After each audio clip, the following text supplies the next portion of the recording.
¿Cómo le va, amigo y amiga? Saludos. Deseo en mi corazón que Dios le guíe a la verdad del Evangelio.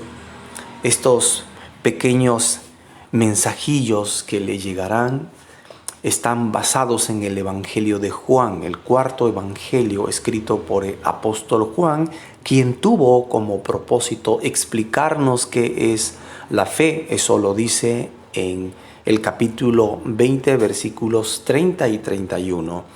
¿Quién era Jesús? ¿Por qué podemos confiar en Él? Ya que en estos días de cristiandad, la palabra fe y la idea de fe es una de las palabras más cuestionadas. Todo el mundo dice que tiene fe, dice que cree en Jesucristo, pero es el deseo en mi corazón explicarle realmente qué es creer en Jesucristo. ¿Quién era Él? ¿Cuándo creemos realmente en Jesucristo? E incluso este libro nos aclara que no es creer en Jesucristo. Así que rápidamente quiero ir con ustedes al capítulo 1. A partir del capítulo 1 voy a ir compartiéndoles algunas verdades importantes del Evangelio. Note el primero aquí. En el principio era el Verbo, y el Verbo era con Dios, y el Verbo era Dios. Deberíamos hacernos la pregunta para comenzar este sermoncillo, este mensajillo. ¿Por qué debemos creer en Jesucristo? ¿Cuán confiable es o cuán fiable es Él? ¿Quién es aquel ser en que debemos creer? Piense en eso, porque estoy seguro que en su experiencia cotidiana de fe usted sabe que va a ponerle su confianza a algún producto, a algo que va a adquirir, o quizá a un vehículo al que se va a subir en función de confianza, en base a confianza. La confianza es algo cotidiano, pero más que cotidiano, necesitamos que nuestra confianza sea una confianza para fines eternos, y de eso estamos hablando. En el principio era el Verbo, y el Verbo era con Dios, y el Verbo era Dios. Simplemente este versículo lo que quiere decir es que Dios, por medio de su Hijo Jesucristo, ha hablado. ¿A quién le ha hablado? A usted y a mí. Le ha hablado al mundo, se ha expresado, se ha dado a conocer. Aún en la cultura antigua, en la cultura que se conoce como la cultura del tiempo de la filosofía, allá en los días cuando Juan escribió, se entendía que había un logos, que había una idea, que había un pensamiento. Obviamente era un pensamiento que se creía abstracto, un pensamiento de la divinidad, se consideraba así. Juan toma esa expresión para decirnos que ese pensamiento que el hombre tiene, esa búsqueda de la verdad que aún hoy el hombre explora, que el hombre tiene, este es Jesucristo.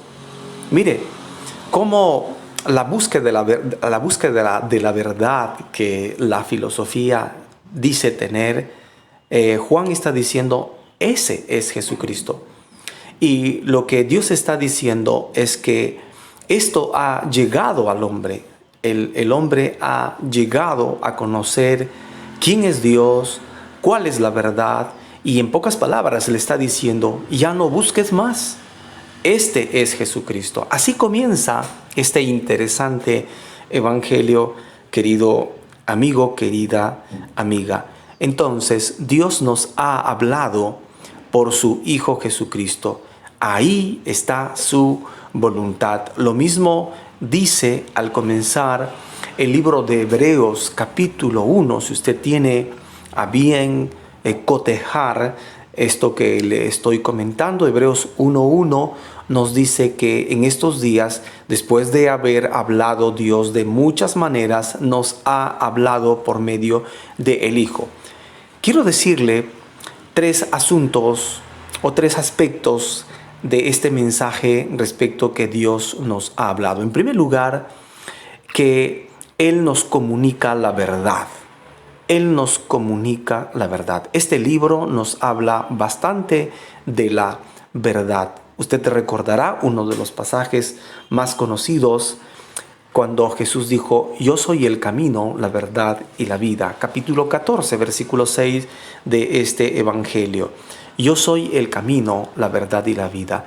No hay otra vía que el hombre deba tomar, que otro rumbo que el hombre debe comenzar en su búsqueda real de la verdad, de sus intereses espirituales.